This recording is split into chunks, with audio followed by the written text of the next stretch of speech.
Good afternoon, Ardi. Kifak, how are you? Tamam, alhamdulillah. Thanks so much for having me today, Bassam. Thank you for joining us. As you and some of the others that I've been speaking with, I've been trying to hunt you down for some time, and I'm glad that we finally are speaking. This is what have we learned. We are going to address five issues that you have selected, or five topics, and they're going to be quite straightforward. It's Gaza, although you actually want to talk about specific things regarding Gaza as an inflection point related to Israel, the West, and the rest of the world. But Gaza is the title. Second, the United Nations and international law. And you specified that they're under attack, so that's what you'll be addressing. But international law would be the title, and then illegal occupation, racial segregation, and apartheid, the ICJ, and the as wind in the sail of BDS. We're also summarizing this into apartheid as we present the topics. And then the last two would be self-defense and armed resistance, and finally Zionism. And all of these will be addressed at the in 5 minutes, or around 5 minutes each. You are free to address them in any way you'd like. And the first thing that I usually start with is asking people how they're doing. So Kifak, how have you been? Look, I'm as good as one can be under the circumstances. I'm grateful for everything I have and using, I like to think, my time as efficiently as I can to try and deal with the situation. I have every confidence that everybody else in my circle, in my community, in our community collectively is feeling the same weight of it all. We do what we can to address the challenge, which is unprecedented. And yeah, that's how I am. Absolutely. Well, our first question, of course, is going to be about Gaza, but usually I preface everything with an item that everyone ends up responding, usually in either personal or analytical way, and that is, how would you describe in a couple of minutes the moment that we are in right now, given that I'm having these conversations at different moments starting in September and now we are in December? How would you describe this current moment in any way you'd like to address it? That's an interesting question. I'd say that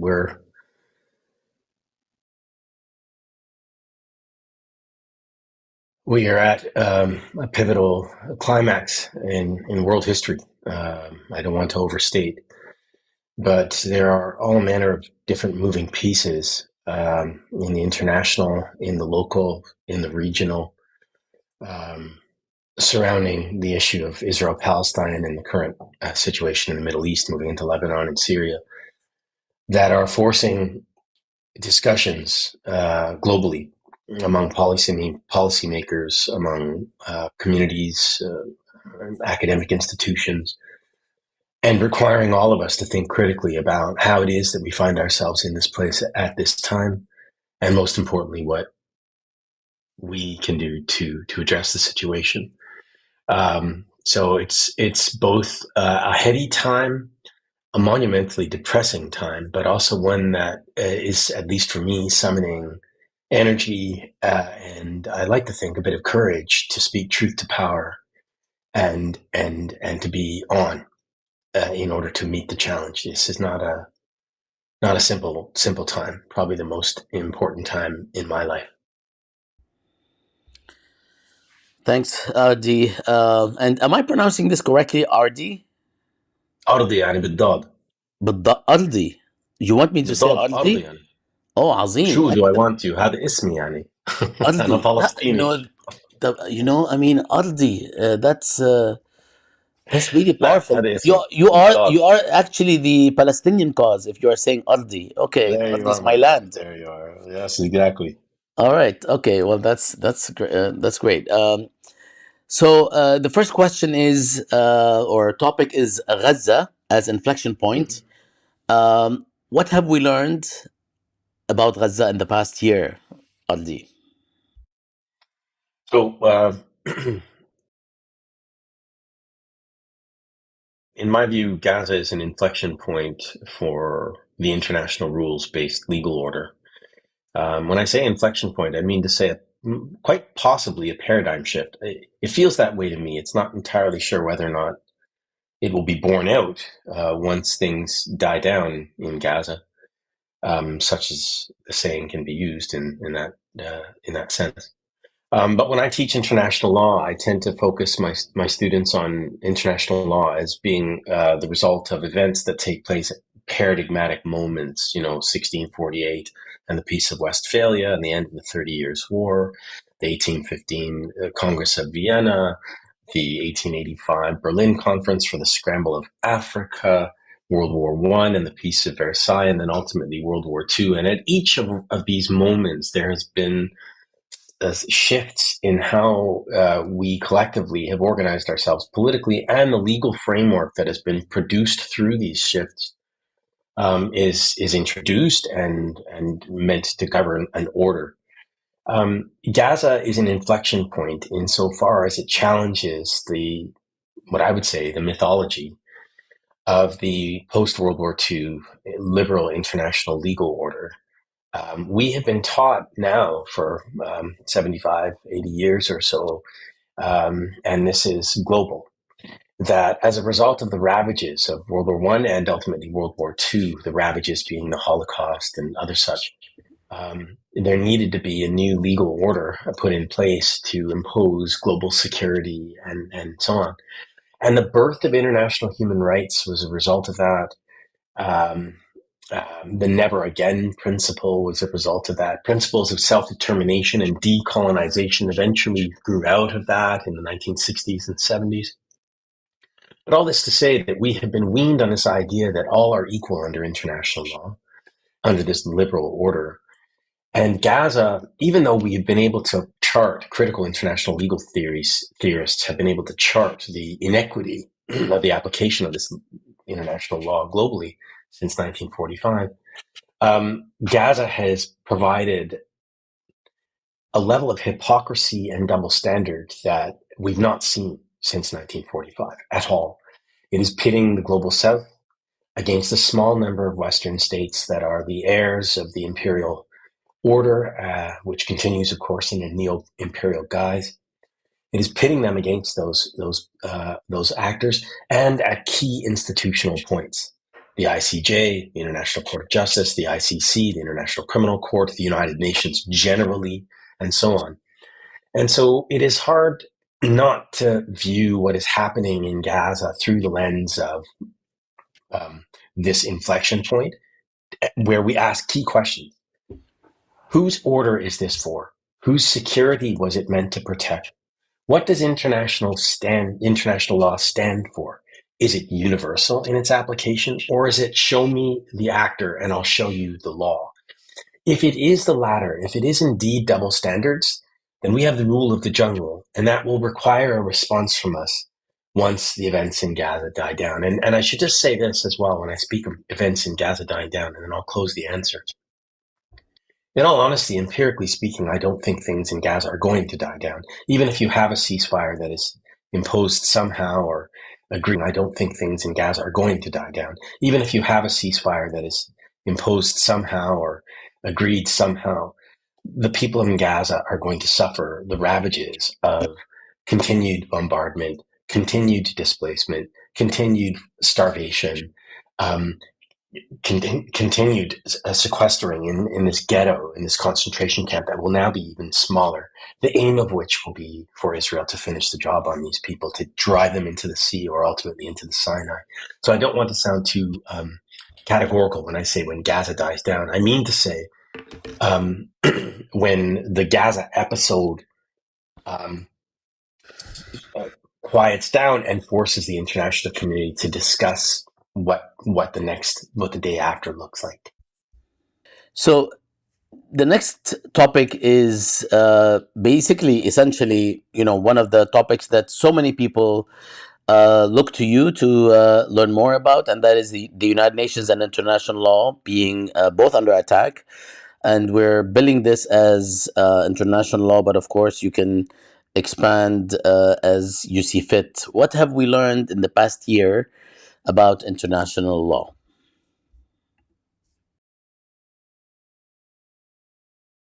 Yeah, well, the first thing we've learned about international law is that it may not be as universal as it holds itself out to be, or at least as the main international organization that has held itself out as the standard bearer of international law, being the United Nations, holds international law out to be. The UN is, as we speak, under a level of attack that we've not seen at all since 1945, and it is directly related to the situation in Palestine and directly related to the relationship shared between the UN on the one hand and two states on the other, Israel and the United States. The US is key to the life of the United Nations because it is the major funding source of UN work, and globally, it is singly the largest donor of the UN in all of its operations. And what the US Congress has done over some decades, beginning in the 1980s, was to condition US funding of the United Nations on the relationship that Israel has with the organization. So the America First policy that will be said to be in place under Trump is going to fit quite nicely into this. In fact, the America First policy is an Israel First policy based on the strength of the Israel lobby on Capitol Hill. And so the UN is going to continually be under attack. How? How will this manifest itself?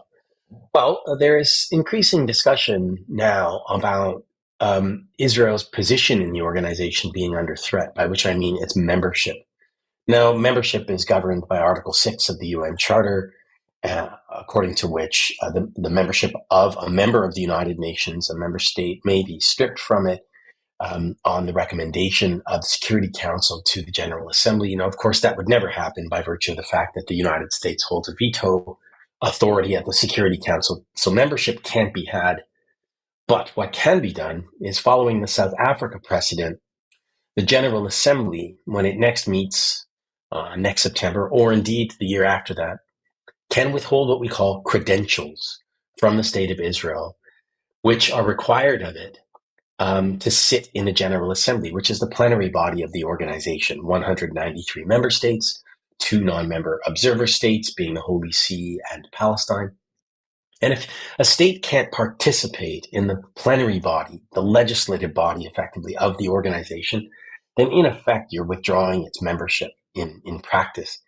And there is discussion of this happening in view of what is happening at the ICJ, in view of what is happening at the ICC, in view of what is happening in the Gaza Strip. There are increased calls for Israel's credentials to sit in the General Assembly to be stripped from it.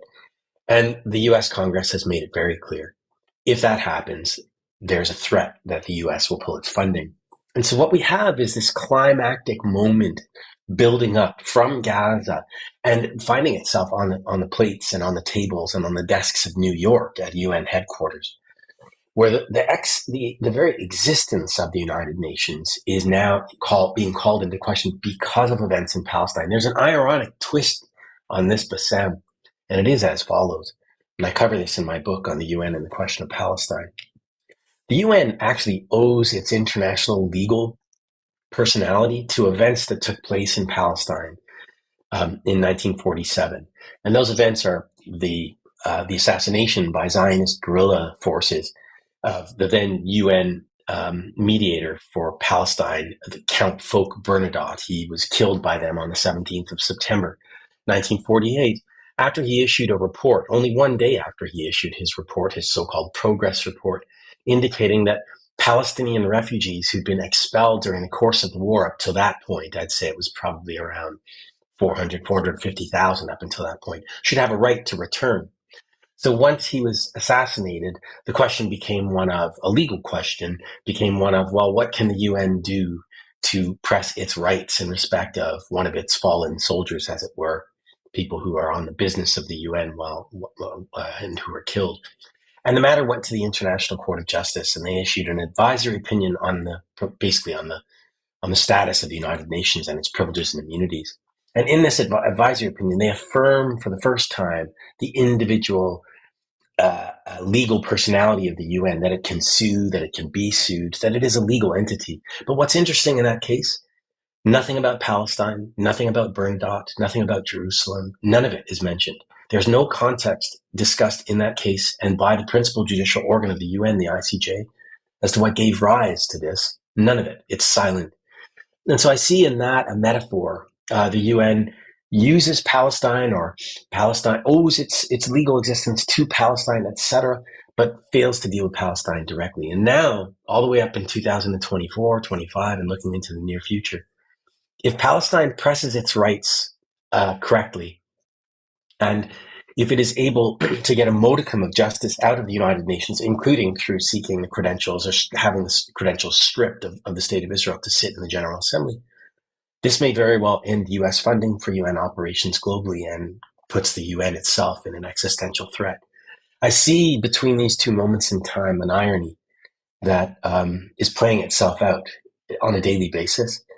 And the future of world order, sadly, is at stake.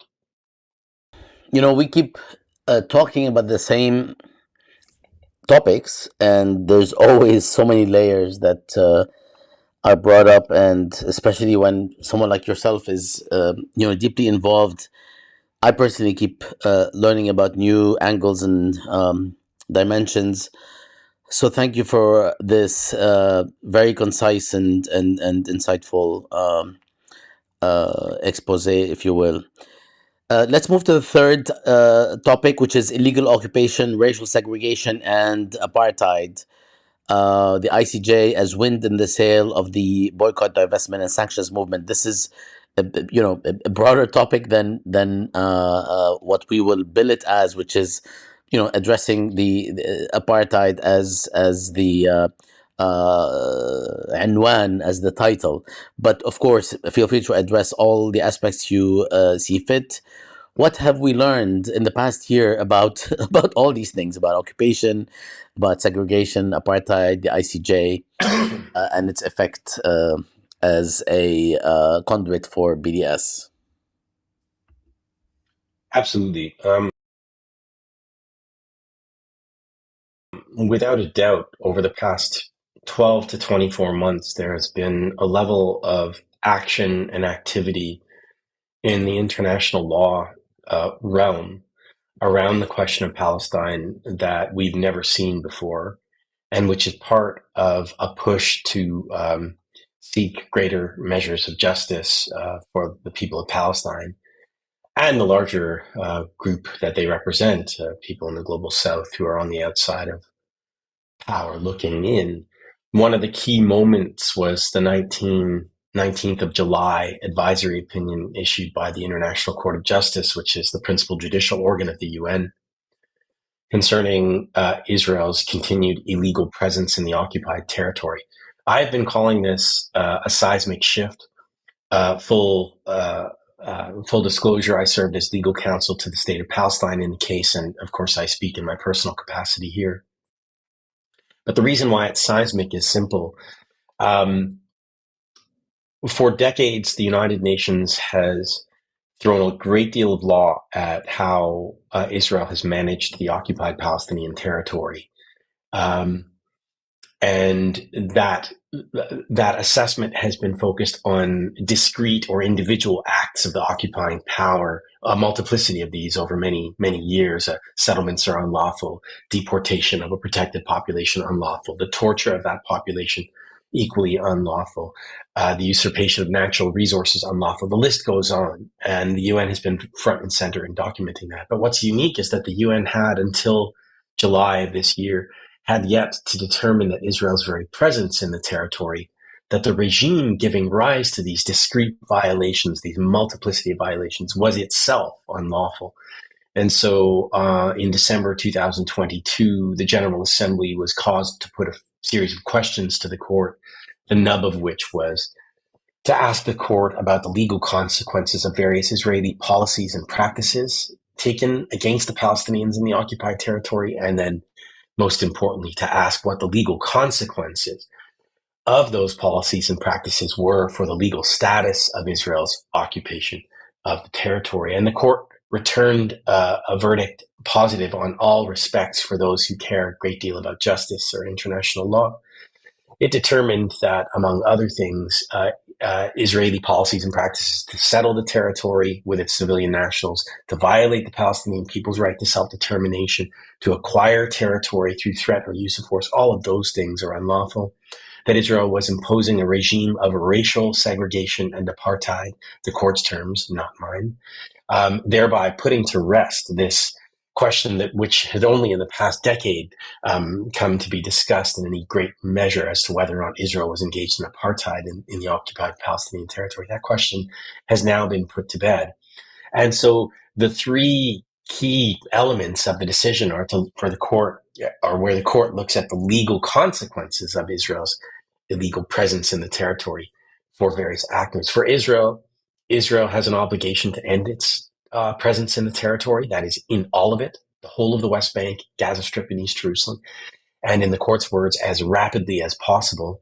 In the implementing resolution adopted by the General Assembly on the 18th of September of this year, the General Assembly interpreted those words to mean within a year of the passage of that resolution. That is to say, there is a specific deadline set out in the General Assembly resolution that says that Israel must end its occupation of the whole of the occupied territory by 17 September 2025. So we have a deadline set. And if it doesn't, then there will be consequences, of course, that will flow from that. Israel has an obligation to make reparations to all natural and legal persons for its occupation, going all the way back to 1967. So generations of damage, of lost opportunity, lost real and personal property, and so on. It's massive. It's massive. A lifetime of work can be spent calculating and verifying the losses that have been impacted, that have been felt by the Palestinians. But then, most importantly, for third states, there are obligations. Third states have obligations, A, not to recognize Israel's continued presence in the territory, nor importantly, not to render any aid or assistance in the maintenance of that presence. And so what that means is all third states are now under an obligation to engage in due diligence efforts to ensure that whatever their bilateral relations with Israel are, those relations differentiate between Israel on the one hand and Israel in the occupied Palestinian territory on the other. And they cover the wide range of interstate relations: economic, political, diplomatic, cultural, social, and so on. Military, of course, and so on. So it's massive. We have, in effect, a provision by the court and affirmed in the resolution of the General Assembly that received the opinion of the court, which I spoke of earlier, a veritable approval, judicial approval of the BDS campaign, the Boycott, Divestment, and Sanctions campaign. Up until now, the BDS movement has made a very, very strong case morally. But now they have the authority of the principal judicial organ of the United Nations to make their case. And that's only going to help, and I call it a wind in the sails of the BDS movement going forward.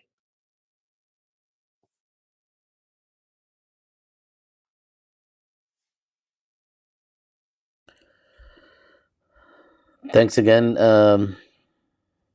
LD.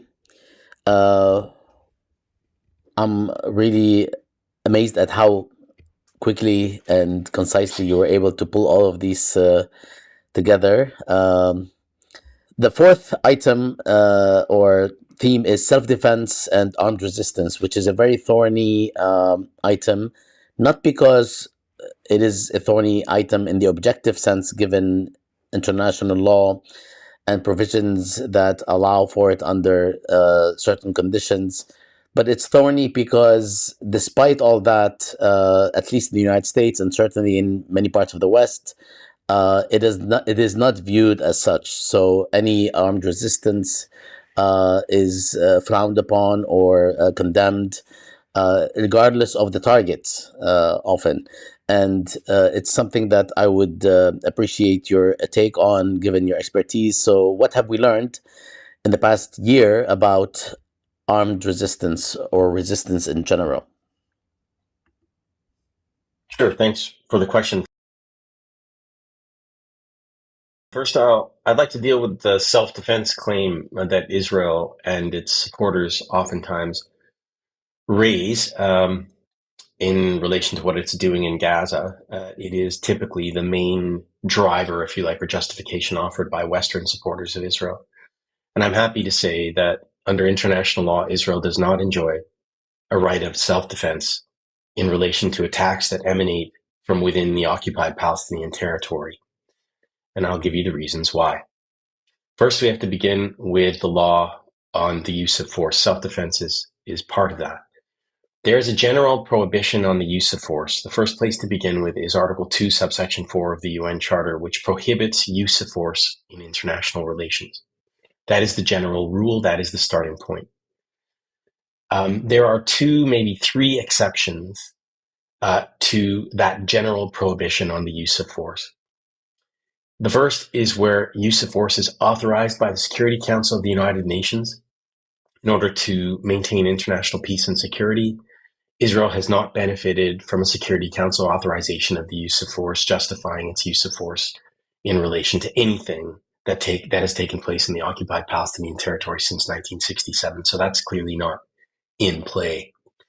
Second would be under Article 51 of the UN Charter, where a member state, is subjected to an armed attack. It may use such force as is necessary and proportionate to repel that attack until such time as the Security Council is able to have to take control over the situation and deal with the matter. Israel has never been able to rely on Article 51 self-defense. They didn't in 1967. They, in fact, launched what they called, by their own admission, a preemptive strike against Egypt and Jordan, destroying Egyptians' airfields and Egypt's air force and so on. In fact, they invented this whole notion of preemptive self-defense, which then was replicated by the Bush II administration post-September 11th. It's rather Orwellian. But of course, that isn't law, that's policy. All this to say. But uniquely, in 2004, in the Wall opinion, when the International Court of Justice issued its advisory opinion on Israel's construction of a wall in the occupied Palestinian territory, in paragraph 139 of that opinion, the court made it very, very clear that although Israel claimed that its construction of the wall was justified by reference to Article 51 of the UN Charter, self-defense, the court made it clear that Israel could not rely on Article 51 of the UN Charter to justify its construction of the wall, simply put, because Israel controls the occupied Palestinian territory. Well, Israel continues to control the occupied Palestinian territory. Its occupation over that territory had never ended, despite what it says took place in 2005. Nobody in the international community had agreed with it. Nobody of any authority, Security Council, the General Assembly, the ICJ, the ICRC, and so on. It's universally held that Israel's occupation of the OPT, the occupied Palestinian territory, has never ended from 5 June to this very day. And what's most important is now that we have the advisory opinion of the court of July of this year, which I spoke of earlier, affirming that Israel's presence in the occupied territory, which is an ongoing use of force, its occupation, is itself unlawful. That means that its presence, every day that Israelis are physically present in the OPT, is a violation of the general prohibition on the use of force articulated in Article 2, subsection 4 of the Charter. This is what international lawyers call aggression. And under international law, an aggression can never be cured through recourse to so-called self-defense. It's oil and water. They don't mix or match at all. And so here, yet again, is an affirmation by the court that Israel cannot rely on self-defense. So all this to say that today Israel is an aggressor in occupied Palestine, in the West Bank, Gaza Strip, and East Jerusalem, which is what I mean when I speak of occupied Palestine, without, of course, prejudice to Palestinian claims elsewhere in historical Palestine, to be sure. And Israel does not enjoy a right of self-defense at all in relation to that. The only defense that it has, the only defensive move that it may take, is to withdraw itself, and now, from every inch of the occupied Palestinian territory, full stop. Now, what is the mirror image of the right of the Palestinian people to use armed force to resist Israel's continued illegal aggression on their territory? And that exists. Now, there is a difference of opinion among international lawyers. Small groups of Western lawyers claim that there is no exception to the general prohibition on the use of force that allows peoples who are struggling against racist regimes and foreign domination and alien occupation from using force. This is, again, an argument that is only advanced by Western international lawyers, largely around the US, British sphere of influence. But for the vast majority of international lawyers in the world from the global south, the position is completely different. And you see this articulated in various bits of international documents. Forgive me. You see this articulated in various international documents. In one way or another, General Assembly resolutions affirm the Palestinian people's right to use force by any means necessary to repel the occupation. You have references in IHL, International Humanitarian Law, to the idea that uses of force against alien regimes of foreign domination and occupation do exist. There is a question about whether or not they're legitimized through this law. The point is, an argument can be made that the Palestinian people have a right to use force in self-defense, in defense of their right to self-determination, which is being recklessly violated by the occupying power. Does this mean that they can use any means necessary? Absolutely not. And this is an extremely important point that especially young Palestinian activists need to understand. The right to use force is never without its limits, and its limits are spelled out in international humanitarian law, which requires that means and methods of the use of force need to be limited in terms of their impact on civilians, and the obligation to distinguish between civilians and civilian objects on the one hand, and military objectives on the other hand. Those are key limitations to the right to use force, whether you're a state or a non-state actor. That is vital. And the reason why it is vital is because it helps preserve the legitimacy of the act and ultimately the political aim and the justness of the political aim being sought. I do want to ask you something in this regard. If the law is clear about the permissibility of using force under certain conditions, with certain caveats, provisions, and limitations, how does Israel deny this? Because historically, it basically says that these are not the conditions in which this law applies, because these conditions don't apply, which is precisely the kind of situation where the conditions should apply. So can you just tell us, what does Israel say why these conditions don't apply, and hence the permissibility of the use of force is null in this case? Israel's arguments are based in these Western positions, that there are only two exceptions to the general prohibition on the use of force.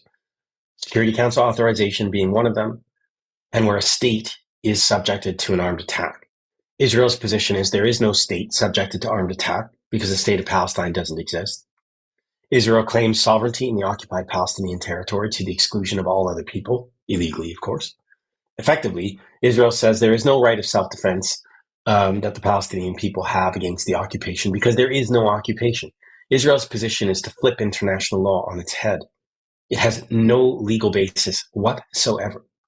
On the other hand, the Palestinian claim that they have a right to use force under international law to defend themselves against this aggression is not one that is universally accepted by international lawyers globally. But the majority of international lawyers do accept it. I can say that with some confidence. For instance, it was interesting. Before the International Court of Justice in the advisory opinion proceedings this summer, I recall one great power in particular raising in oral argument before the court, this great power being China, that events on 7 October were not terrorism. China, and you can read this, it's in the public record, see the ICJ website and look at the Chinese oral submission on that day. The Chinese submission was that the Palestinians on that day were using force that was lawful to end an illegal aggression against their territory. That's the Chinese position. And this says a lot because China is a great power. It is a P5 power. It has its own legal theorists. Its international law footprint is rather large, and so on. So all this to say that it's almost the answer to the question depends on who you're asking, and I'm trying to give your audience a general sense of the field of view regarding the right of Palestinians to use force. Leave aside law. I think there's a moral aspect of the argument as well, and this is harder for the Western supporters of Israel to get over. When we recall our own history books about what took place in World War II under Nazi-occupied Europe, we lionize, and historically do in the West, we lionize the so-called resistance, the French resistance and the Dutch resistance and so on. We lionize it because that resistance was using force against the illegal Nazi occupiers who were abusing their position of authority to commit the most horrible crimes known to man. And yet we do not morally extend the same right and privileges to a population that has been living under foreign military occupation in occupied Palestine for 57 years. And we have to ask ourselves why, morally, why that is the case. And the answer to me is it's the only justification for it is just outright racism. Some people have rights based on who they are, based on their race, based on where they come from. Other people don't. And that is an argument, a moral argument, not a legal one, that needs to be reckoned with for those who look at what's happening in occupied Palestine and look down their nose at the Palestinians who tried everything, nonviolent resistance, and indeed, on occasion, and very sparingly, violent resistance to seek redress for what is, in fact, probably the world's greatest injustice in decades.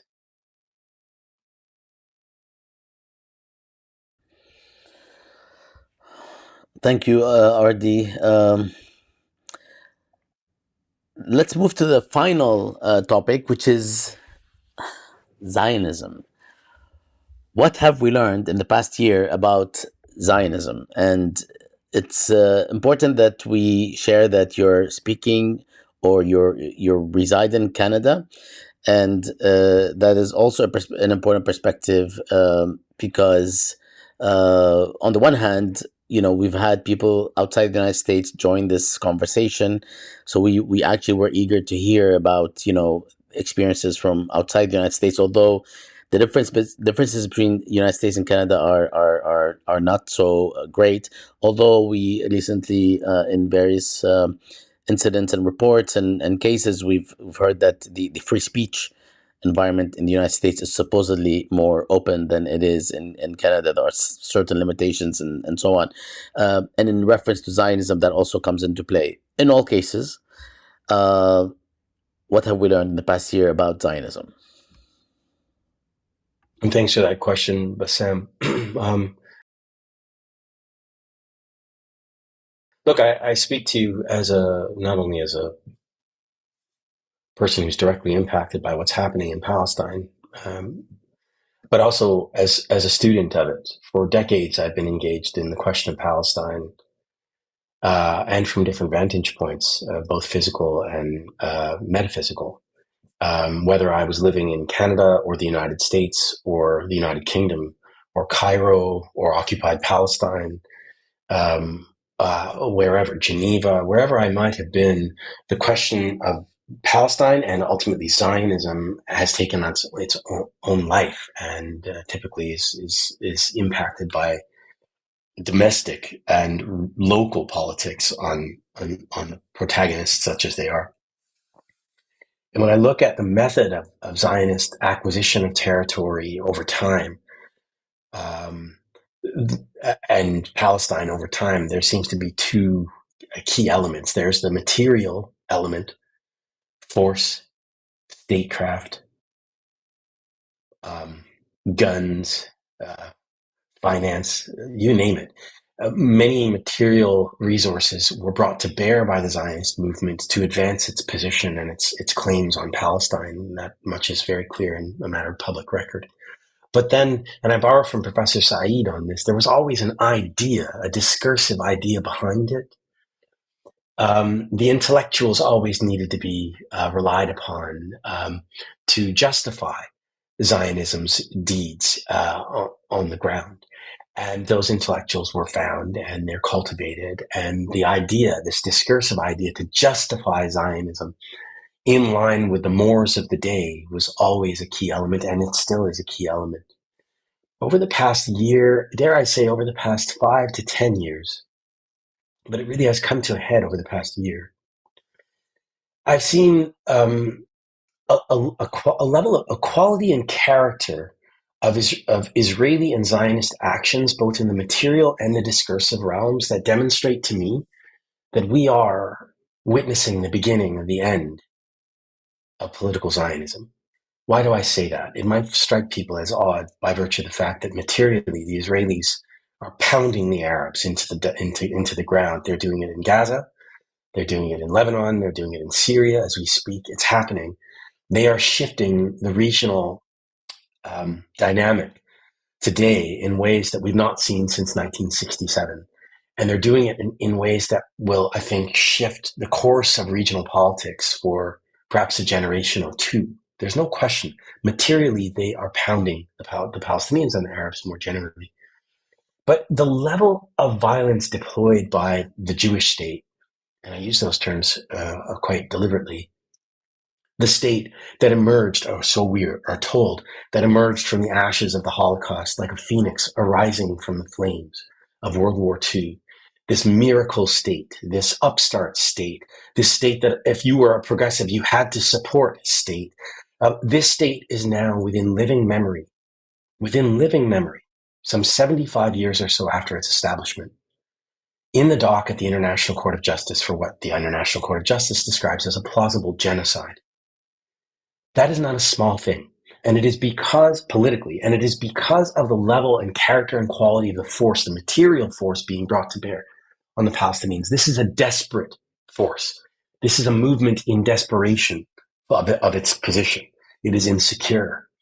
It is insecure. And it will forever be insecure by virtue of what it has to keep in the closet. That is the closets of the Nakba of 1947-48, the indigenous people of Palestine, and the usurpation of their right to be there, and the feeling always, perennially, that you need a gun to protect it, and that you are indeed an imposter in somebody else's home. That's the material. The discursive, in the West where I live, you've seen this as well, Bassam. There used to be a time when we were on the university campus, when I was an undergrad, where I would have debates with Zionists. I would take the anti-Zionist position, they would take the pro-Zionist position, whatever. These debates no longer takes place. No Zionist who's self-respecting is actually showing up to debate the rigors of their position, such as they may exist, or indeed the justness of their position, which doesn't exist. It's too difficult to argue that there should be a state based on race, that there should be an apartheid state, that this idea that you can displace and replace another people is consistent with any notion of democracy. It is just on its own terms indefensible. And as a result, you've seen actions taking place by Zionist organizations globally to stop debate, cancel culture, the IHRA definition of Zionism, and so on. Anything to do, the conflation with Israel, anything to do with Israel or criticism of Israel is conflated with anti-Semitism, these spurious allegations. To me, this shows, again, an equal level of desperation on the part of Zionists, people who support Israel and so on, to resort to anything to ensure that they don't have to actually defend their position, which they can't do in a world where information is readily available at the click of a button or on a phone. So to me, I take heart in this. I don't know where this will end. I do know that it will come at a great cost, and the cost will not be borne by Zionists, nor will it be borne by people in the West, nor will it be borne by Israelis. It will be borne primarily by Palestinians, men, women, and children, and it will be borne on their bodies. But freedom will be had one day. Of that, I am absolutely certain, because that's just the way of the world. It always is. If you believe in the justice of your cause, as we do, and if you have objectively the truth on your side, as we do, as is so very clearly evident from this live streamed genocide, the first of its kind in the history of humanity, then the wheels of justice will not stop until these injustices do stop.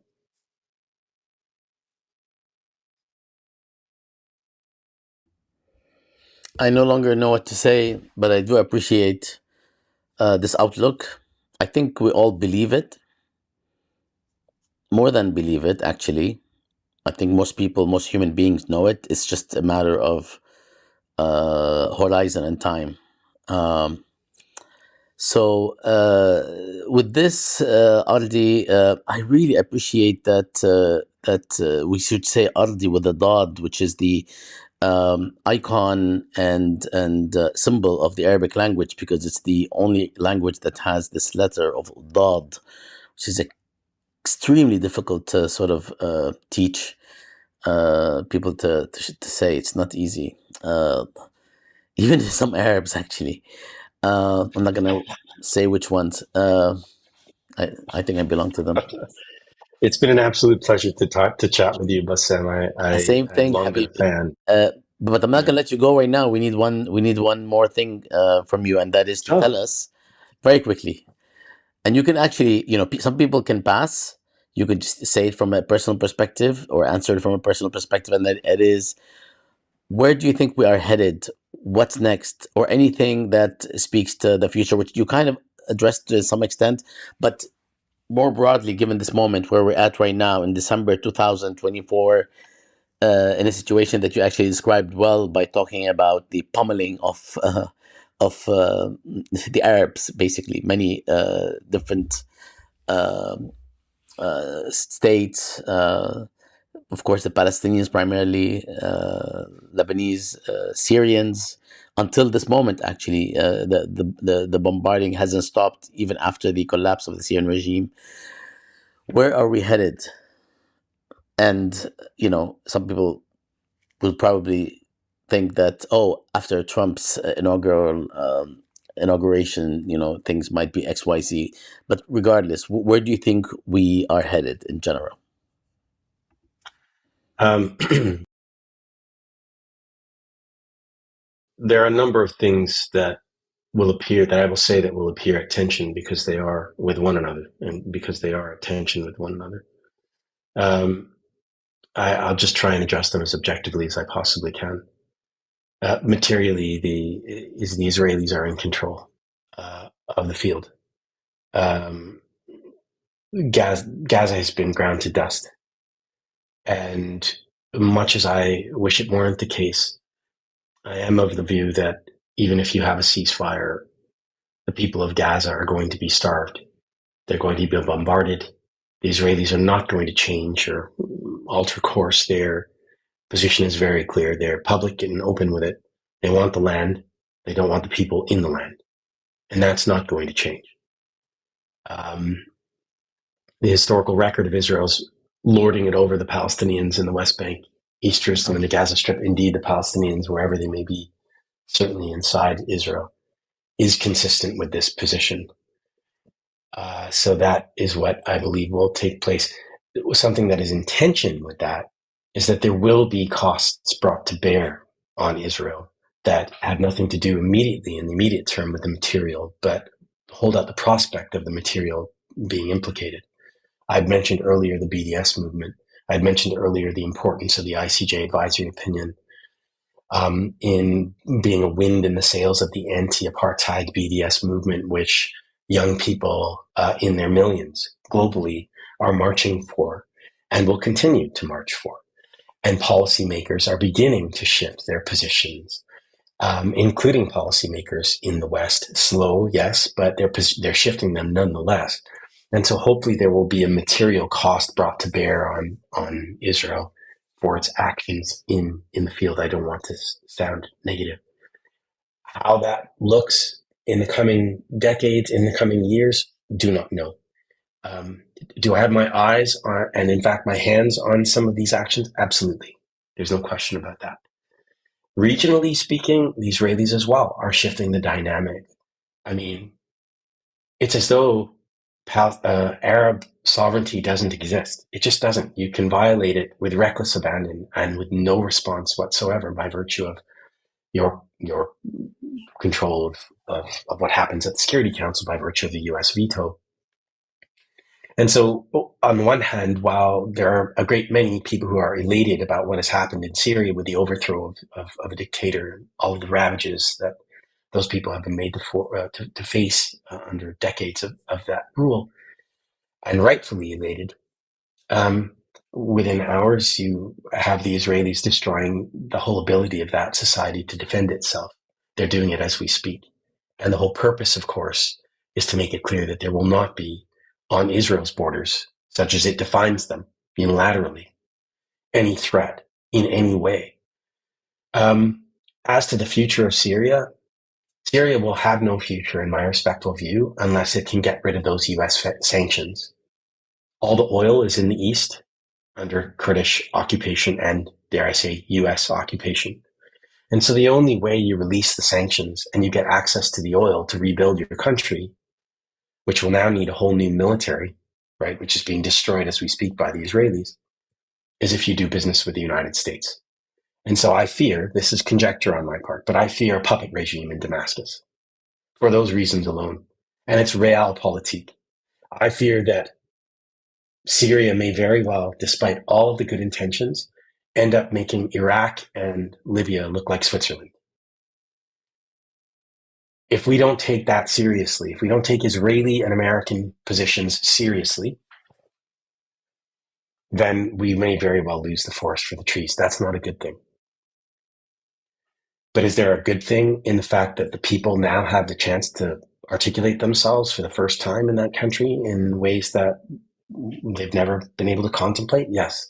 Are the seeds of resistance located in that a democracy? Is that possible? Yes. And so in the end, there's a lot of agency required on the Arabs of Syria or Lebanon or indeed Palestine and in the region to look deep within and ask themselves what it is, what kind of society do they want, and what are they going to do to get it? A society that is open, ideally, secular, ideally, humanist, ideally. But of course, Arabs are no different than anybody else in the world, despite what some in the West have us think. And the teething pains of freedom will be felt by all, especially those who've been subjected to the ravages of imperialism and colonialism in the way that our people have, longer than many others or most. I think there's an anti-apartheid movement that is going to pick up pace in the West. There's no question about that at all. And I think that the moves in the international realm, the moves that I work on at the UN, the ICJ, the ICC, those are going to continue. They're going to continue, and they're going to continue with great robustness. And the fact that they will continue with great robustness is both a demonstration of the commitment of people who are in a position to know the truth and are serving it, but also the situation that exists on the ground, that but for the fact that Palestinians or Arabs don't have the ability to defend themselves militarily or economically or what have you, at least in the Levant, they wouldn't have to rely so vigorously on these international legal mechanisms, right? So these are my thoughts. They are in the nature of a brainstorm with you. I did not prepare them, obviously, but so you can see there are elements of, I think, positivity and negativity, and it's a realist view of the way the world is. And the question is, what are we going to do about it, all of us? Actually, that's why one of the reasons I really appreciate your take right now. It is basically how we're feeling. It's precisely how we're feeling, and to actually quote unquote edit it is not to represent the sort of the storm of ideas, hopes, and fears and concerns and horizons and humanity and so on. So I really appreciate this, Ardi, and I have been wanting, as I shared earlier, to speak with you for some time, and I know this is more constricted than I wanted, but it ended up being like exactly what I was looking for in having this conversation with you. It's more of a question answers actually. So shukran, Ardi, for giving us the time at this very critical stage. Maybe this is all the better because it's at this sort of late stage. And I hope that we can continue to connect. I'm no longer going to say under better circumstances. The circumstances keep getting worse.